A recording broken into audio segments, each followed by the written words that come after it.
বিশিষ্ট সংগীত শিল্পী ইন্দ্ৰেশ্বৰ পেগু আৰু নমিতা ভট্টাচাৰ্য বাইদেউক 21 বৰ্ষৰ শিল্পী বঁটা প্ৰদান কৰিবলৈ 2 লাখ টকা প্ৰশস্তি পত্ৰ অংগবস্ত্ৰ আৰু শৰাই।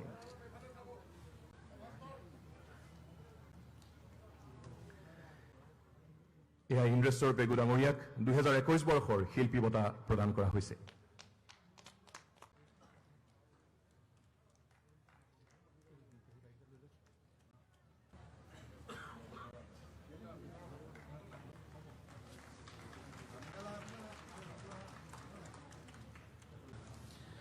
এইবাৰ আমাৰ সকলোৰে আদৰৰ শ্ৰদ্ধাৰ সংগীত শিল্পী নমিতা ভট্টাচাৰ্য বাইদেউক 2021 বৰ্ষৰ শিল্পী বঁটা প্ৰদান কৰা হৈছে।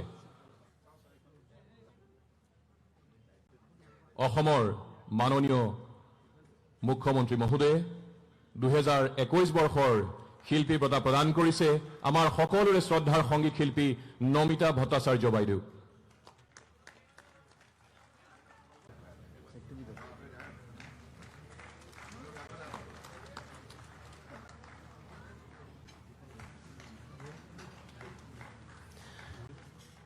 $2 লাখ টকাৰ চেক প্ৰশস্তি পত্ৰ অংগবস্ত্ৰ আৰু শৰাইৰে সাংস্কৃতিক ক্ষেত্ৰখনলৈ আগবঢ়াই অহা অৰিহণাৰ বাবে আজি সন্মানিত কৰিছে 2021 বৰ্ষৰ শিল্পী বঁটাৰে। আজি মোৰ জীৱনৰ সাধনাৰ স্বীকৃতি লাভ কৰিছো। এই শুভ মুহূৰ্তত মোৰ জন্ম উপজা ঠাইখনলৈ মনত পৰিছে। লখিমপুৰ জিলাৰ ঢকুৱাখানা মহকুমাৰ খেৰকটামুখ নামে ঠাইখনত মোৰ জন্ম হৈছিল। এই ঠাইখন এহাতে প্ৰকৃতিৰ ৰম্য ভূমি, আনহাতে প্ৰাকৃতিক দুৰ্যোগ বানপানী গৰাখহনীয়াই কোঙা কৰা এক কলীয়া পানী সদৃশ ঠাই। আমাৰ কৈশোৰ যৌৱনলৈকে এই ঠাইত চাৰিচকীয়া যানৰ আৱিৰ্ভাৱ হোৱা নাছিল। এই বাট পথবিহীন ঠাইৰ পৰাও কিন্তু সময়ে সময়ে একোজন যুগনায়ক জন্ম হৈছে, যিসকলে সামাজিকভাৱে, শৈক্ষিকভাৱে, ৰাজনৈতিকভাৱে সমাজক নেতৃত্ব দিছে। সেইখন ঠাইত জন্ম হৈ মই সৰুৰে পৰাই গীত গাইছিলোঁ, গীত ভাল পাইছিলোঁ। পথাৰত হাল বাওঁতে, বন বননি নৈৰ পাৰত গৰু চৰাওঁতে, খেলোঁতে, পক্ষীৰ গীতৰ আলমত চিঞৰি চিঞৰি গীত গাইছে। বিদ্যালয়ত, কলেজত কিছু শাস্ত্ৰীয় সংগীতৰ জ্ঞান লৈছোঁ।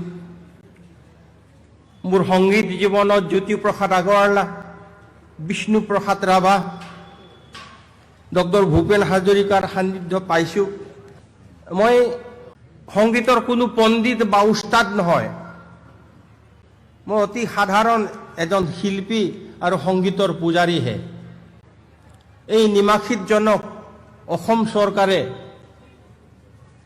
শিল্পী বঁটাৰ বাবে মনোনীত কৰাত মই বিশেষভাৱে মাননীয় মুখ্যমন্ত্ৰী, সাংস্কৃতিক পৰিক্ৰমা দপ্তৰৰ মন্ত্ৰী, সাংস্কৃতিক পৰিক্ৰমা দপ্তৰৰ বিভিন্ন উচ্চপদস্থ বিষয়া সকলোকে মই মোৰ কৃতজ্ঞতা আৰু ধন্যবাদ জ্ঞাপন কৰিছোঁ আৰু সদৌ-শেষত শ্ৰদ্ধেয় ৰাইজৰ ওচৰত মোৰ প্ৰণাম জনাই মোৰ এই সমূহ বক্তব্য সামৰিছোঁ।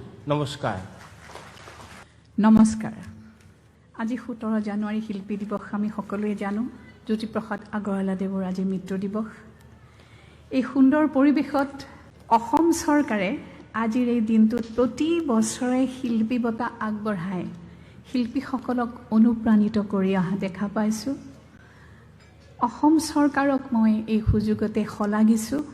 2021 বৰ্ষৰ শিল্পী বঁটাৰ বাবে আমাক দুয়োজনকে মনোনীত কৰিছে। এইবাৰ এই শিল্পী বঁটাৰ স্বীকৃতি প্ৰদান কৰাৰ বাবে মই যথেষ্ট উৎসাহী, আনন্দিত আৰু গৌৰৱান্বিত হৈছোঁ।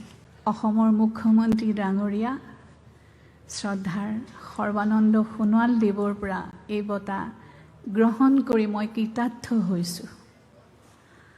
অসমৰ ৰাইজলৈ এই মঞ্চৰ পৰাই মই সেৱা জনাইছোঁ। ৰাইজৰ আদৰ, ৰাইজৰ মৰম, ৰাইজৰ আশীৰ্বাদ এই সকলোখিনি মই মোৰ সংগীত জীৱনত পাই আহিছোঁ আৰু ৰাইজৰ মই গোৱা গীতসমূহ ইমান সুন্দৰভাৱে সদায় আঁকোৱালি লোৱাৰ কাৰণেই আজি মই এই বঁটা গ্ৰহণ কৰিবলৈ যোগ্য বুলি নিজকে ভাবিছোঁ। ৰাইজৰ ওচৰত মই চিৰকৃতজ্ঞ। চৰকাৰে স্বীকৃতি দিছে, তাৰ বাবে আকৌ পুনৰ শলাগিছোঁ, ধন্যবাদ জনাইছোঁ, আন্তৰিক অভিনন্দন মোৰ ফালৰ পৰাও জনাইছোঁ তেখেতসকললৈ। গছে গছে পাতি দিলে ফুলৰে শৰাই, ৰাম ৰাম ফুলৰে শৰাই, ফুলৰে শৰাই, ফুলৰে শৰাই, বলিয়া ভোমোৰা গুঞ্জৰি আহে, গোন্ধকে ধিয়াই, ৰাম ৰাম গোন্ধকে ধিয়াই,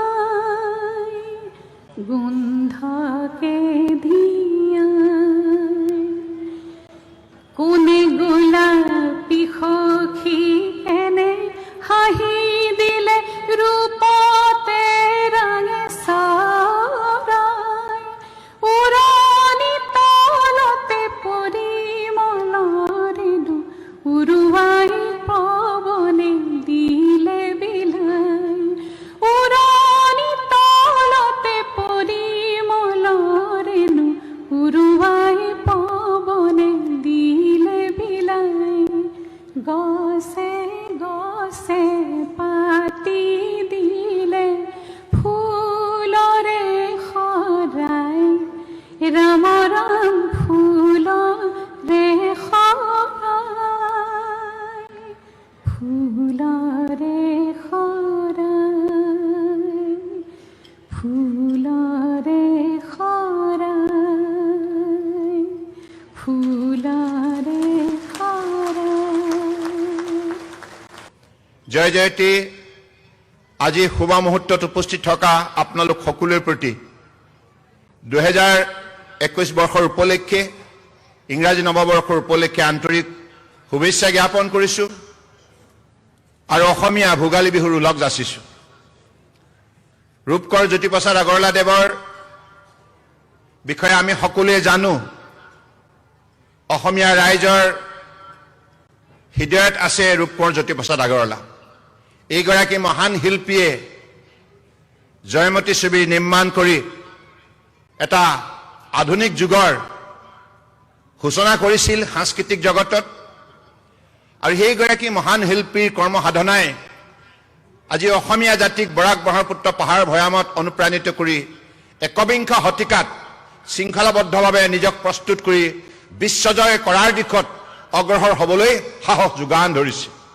সেইগৰাকী মহান শিল্পীৰ শ্ৰীচৰণত মই কোটি কোটি প্ৰণিপাত যাচিছোঁ।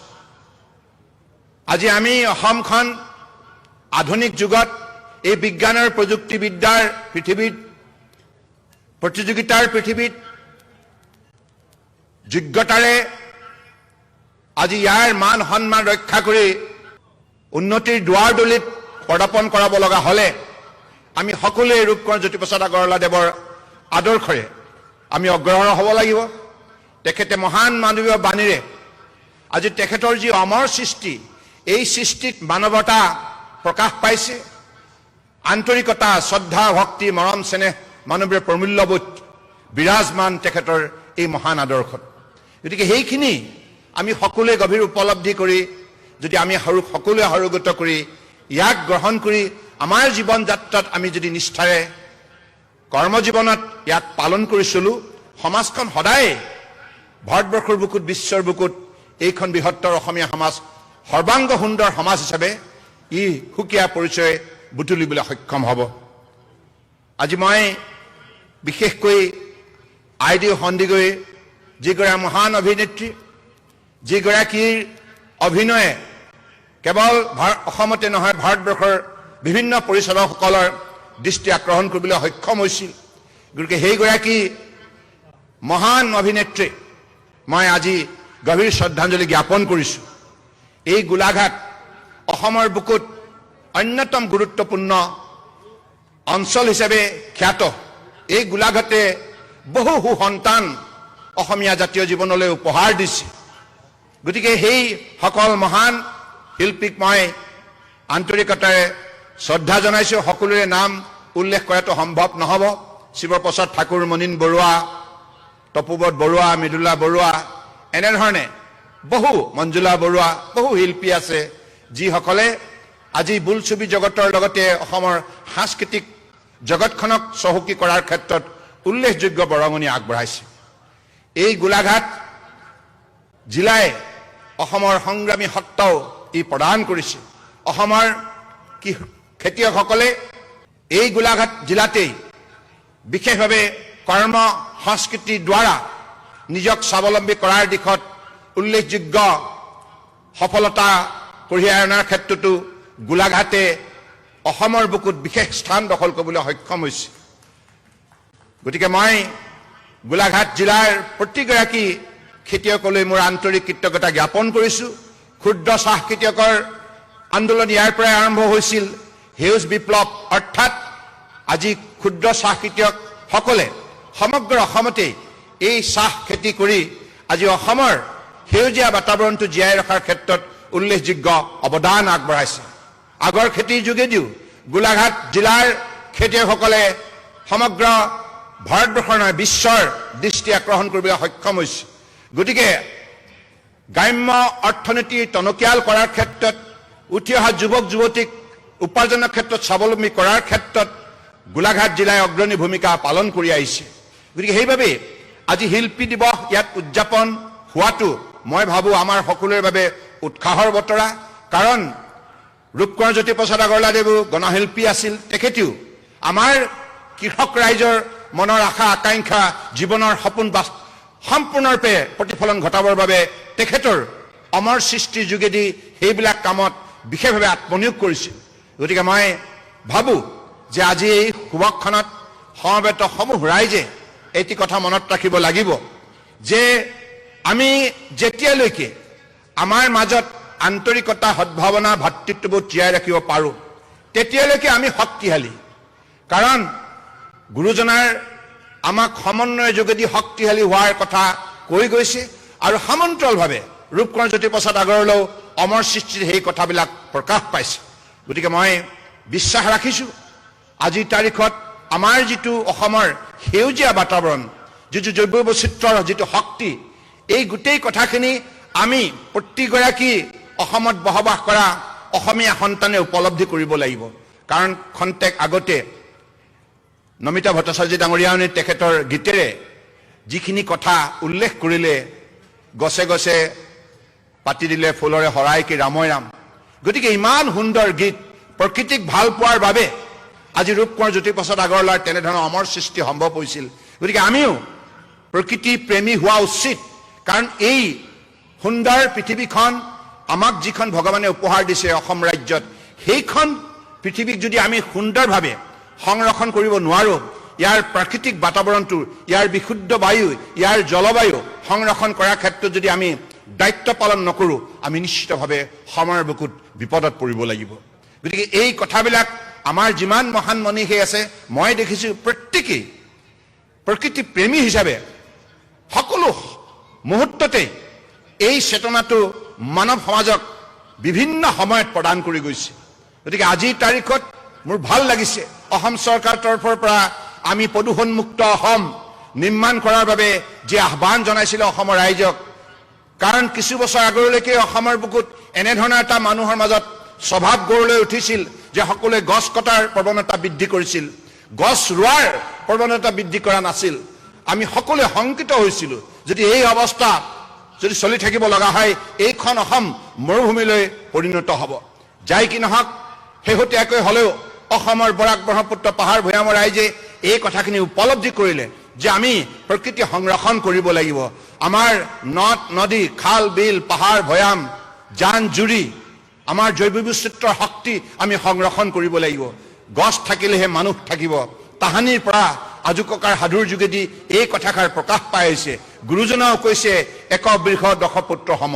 গতিকে সেইবাবে আজি প্ৰতিগৰাকী কবি সাহিত্যিকে প্ৰকৃতিক গুণানুকীৰ্তন কৰি চৰাই চিৰিকটিৰ পৰা আৰম্ভ কৰি গছ গছনি পাহাৰ পৰ্বত ভৈয়াম খাল বিল এইবিলাকক গুণানুকীৰ্তন কৰি মানৱ সমাজক এই চেতনা প্ৰদান কৰি গৈছে যে আমি সকলোৱে প্ৰকৃতিক ভাল পাব লাগিব, প্ৰকৃতিক সংৰক্ষণ কৰিব লাগিব, আৰু তেতিয়াহে মানৱ সমাজ সুস্থ সবল হৈ থাকিবলৈ সক্ষম হ'ব।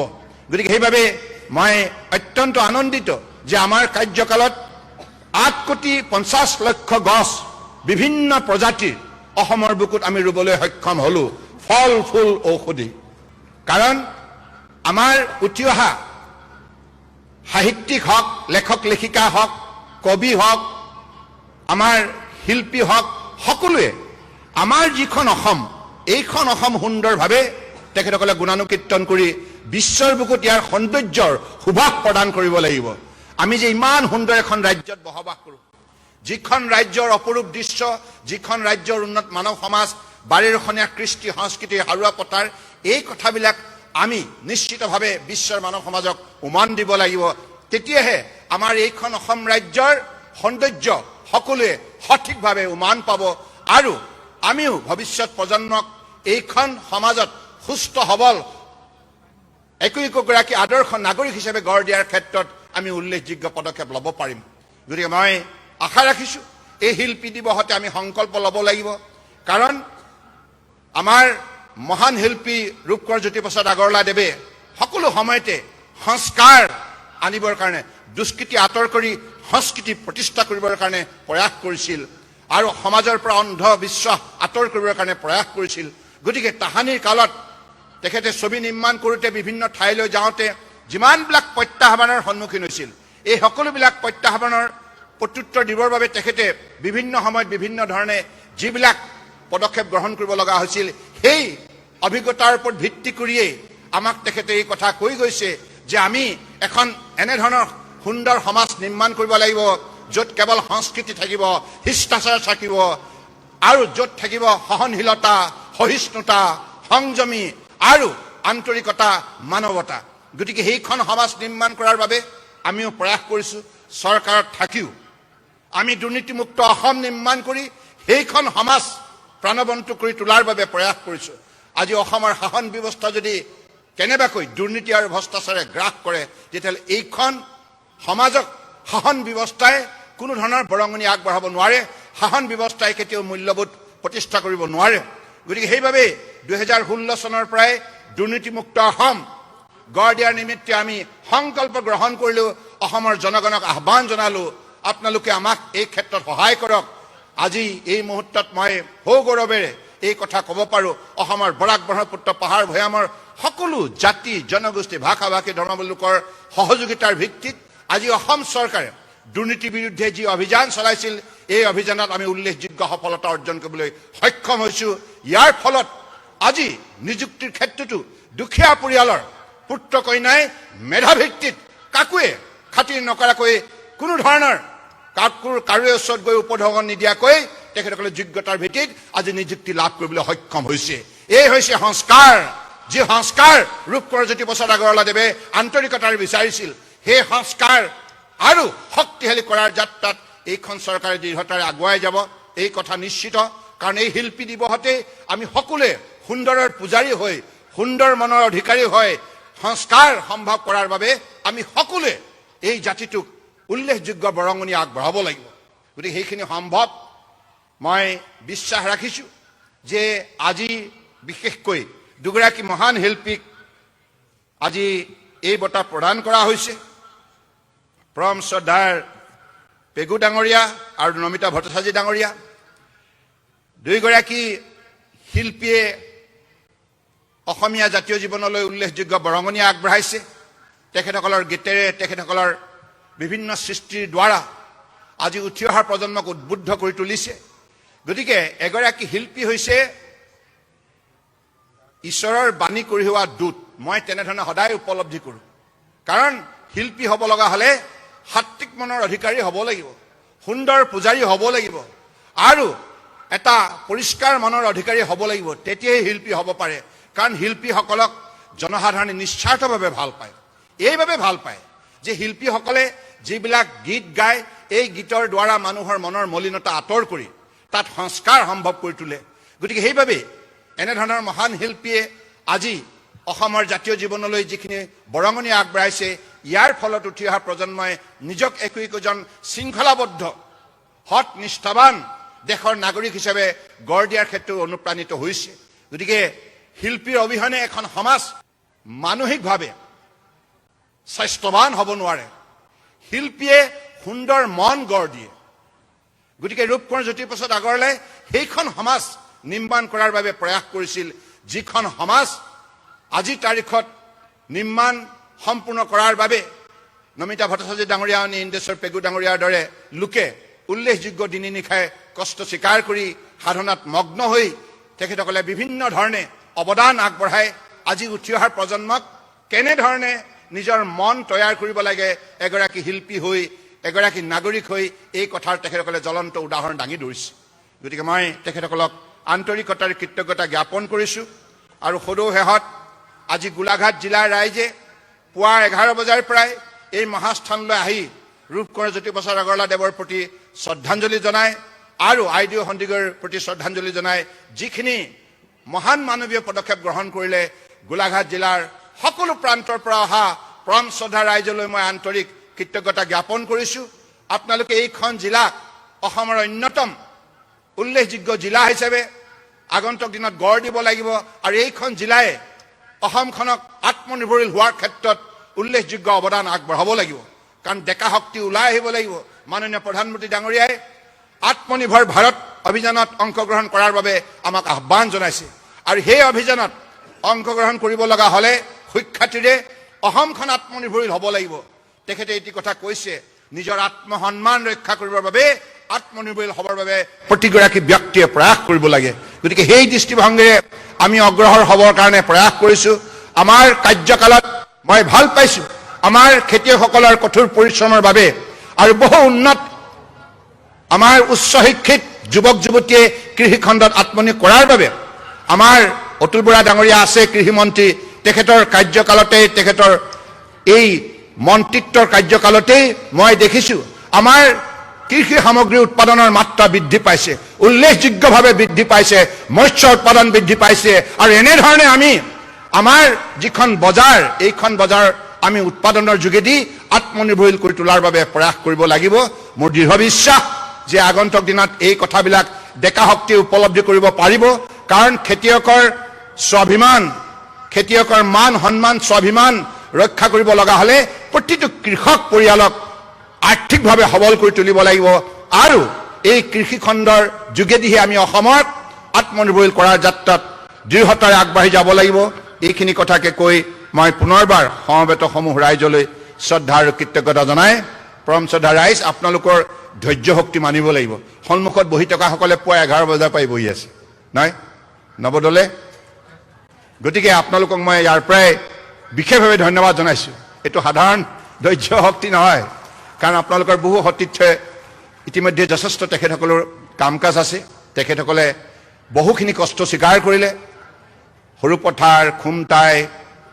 বোকাখাট গোলাঘাট দেৰগাঁও বিভিন্ন প্ৰান্তৰ পৰা মোক ইতিমধ্যে জনাইছে আমাৰ আয়োজকসকলে যে বিভিন্ন প্ৰান্তৰ পৰা আমাৰ পৰম শ্ৰদ্ধা ৰাইজ আহিছিল মই বিশেষকৈ এই অনুষ্ঠানত উল্লেখযোগ্য অৱদান আগবঢ়োৱাৰ বাবে আমাৰ নৱকুমাৰ দলে ডাঙৰীয়াৰ লগতে তেখেতৰ অধীনত কাম কৰা বিষয়া কৰ্মচাৰীৰ লগতে আমাৰ বিধায়ক মৃণাল শইকীয়া আমাৰ অজন্তা নিয়োগ ভৱেন ভৰালী আৰু মন্ত্ৰী অতুল বৰা ডাঙৰীয়াৰ লগতে বাকী সকলোকো মই বিশেষভাৱে ধন্যবাদ জনাইছোঁ সদৌ শেষত পুনৰবাৰ আপোনালোক সকলোৱে মিলাপ্ৰীতিৰে থাকক আৰু এইখন অসমত শান্তি স্থায়ীভাৱে জীয়াই ৰখাৰ বাবে সংকল্প লওক আৰু এনেধৰণে সমন্বয়ৰ যোগেদি আমি এখন সুন্দৰ সমাজ নিৰ্মাণ কৰি ৰূপকোঁৱৰ জ্যোতিপ্ৰসাদ আগৰৱালাৰ প্ৰতি আমি গভীৰ কৃতজ্ঞতা জ্ঞাপন কৰিব লাগিব, শ্ৰদ্ধাঞ্জলি জ্ঞাপন কৰিব লাগিব। তাকেই কামনা কৰি মই মোৰ বক্তব্য সামৰিলোঁ। ধন্যবাদ। জয় অসম, জয় হিন্দ।